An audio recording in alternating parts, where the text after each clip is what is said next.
इस खबर के प्रायोजक हैं Logix Build Tech Private Limited, outstanding commercial space in an outstanding location.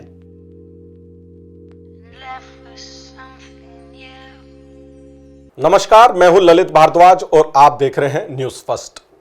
News first में आज हम आपको बताएंगे कि किस तरीके से कुछ लोग ऐसे भी हैं जो पर्दे के पीछे रहकर कोरोना के इस संक्रमण को रोकने में भारत की मदद कर रहे हैं। जी हां, मैं आज बात करूंगा नरेंद्र मोदी की टीम में शामिल उन 2 सदस्यों की जो कि पूरे देश में कोरोना के इस संक्रमण काल में अपनी महत्वपूर्ण भूमिका निभा रहे हैं।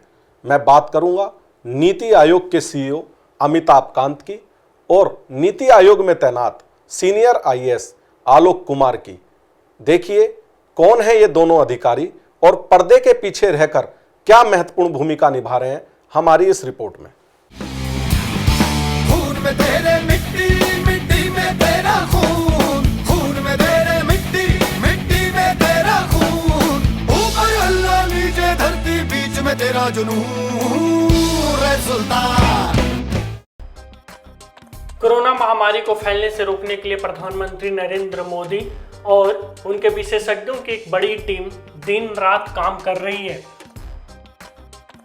यह टीम कोरोना को रोकने संबंधी हर गतिविधियों पर नजर रखी है। नीति आयोग के सीईओ अमिताभ कांत भी पीएम मोदी की इसी टीम का हिस्सा हैं, जो कोरोना के खिलाफ इस जंग में सरकार, एनजीओ और प्राइवेट सेक्टर के बीच सामंजस्य बनाने का काम कर रहे हैं। वहीं नीति आयोग के सलाहकार स्वास्थ्य और पोषण आलोक कुमार भी इस जंग में पर्दे के पीछे रहते हुए महत्वपूर्ण भूमिका निभा रहे हैं।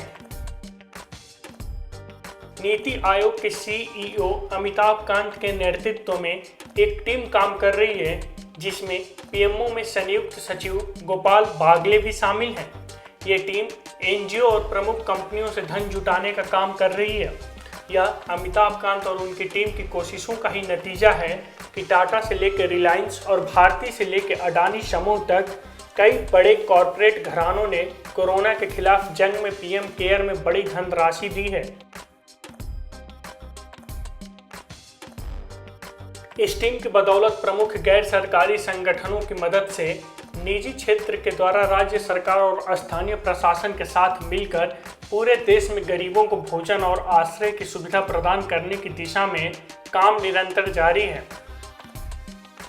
इसके लिए नीति आयोग के सीईओ ने 92,000 से अधिक गैर सरकारी संगठनों को पत्र लिखकर उनसे सरकार की मदद करने की अपील की थी।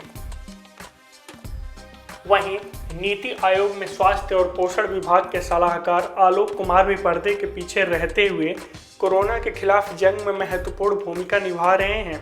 आलोक कुमार लोगों को विशेष तौर पर बच्चों और बुजुर्गों को बेहतर न्यूट्रिशन उपलब्ध कराने की दिशा में काम कर रहे हैं, क्योंकि अगर शरीर को बेहतर पोषण मिलेगा तभी शरीर की इम्यूनिटी बढ़ेगी, और अगर इम्यूनिटी बढ़ेगी तो कोरोना से जंग जीतने में आसानी होगी। इससे पहले आलोक कुमार ने आयुष्मान योजना में भी महत्वपूर्ण भूमिका निभाई थी। आयुष्मान योजना के जरिए आज देश के लाखों लोगों को स्वास्थ्य संबंधी लाभ मिल रहा है। इतना ही नहीं, कोरोना संकट के बाद भारत को आर्थिक महाशक्ति बनाने में भी नीति आयोग के सीईओ अमिताभ कांत और आयोग के सदस्यों की भूमिका कारगर साबित होगी। पूर्व में ग्लोबल समिट के आयोजन के जरिए पूरे विश्व में भारत के पक्ष में जो माहौल बनाया गया था, अब उसका फायदा मिलेगा। दरअसल कुछ विशेषज्ञों का मानना है कि कोरोना संकट जब पूरी तरह से समाप्त हो जाएगा तब चीन अलग थलग पड़ जाएगा और भारत आर्थिक महाशक्ति बनकर उभरेगा। यह साफ है कि कोरोना संकट चीन की ही देन है। इसी का नतीजा है कि अमेरिका और जापान जैसे कई देशों ने अपने लोगों से चीन से व्यापार समेटने को बोला है। भारत के प्रधानमंत्री नरेंद्र मोदी ने जिस तेजी और दूरदर्शिता के साथ कदम उठाया, उससे दुनिया भर में भारत की छवि एक अनुशासित और समझदार देश के रूप में सामने आई है।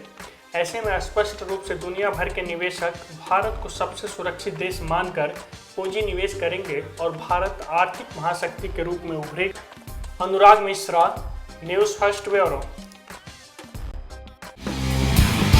खून में तेरे मिट्टी, मिट्टी में तेरा खून, खून में तेरे मिट्टी, मिट्टी में तेरा में तेरा जुनून रे सुल्तान।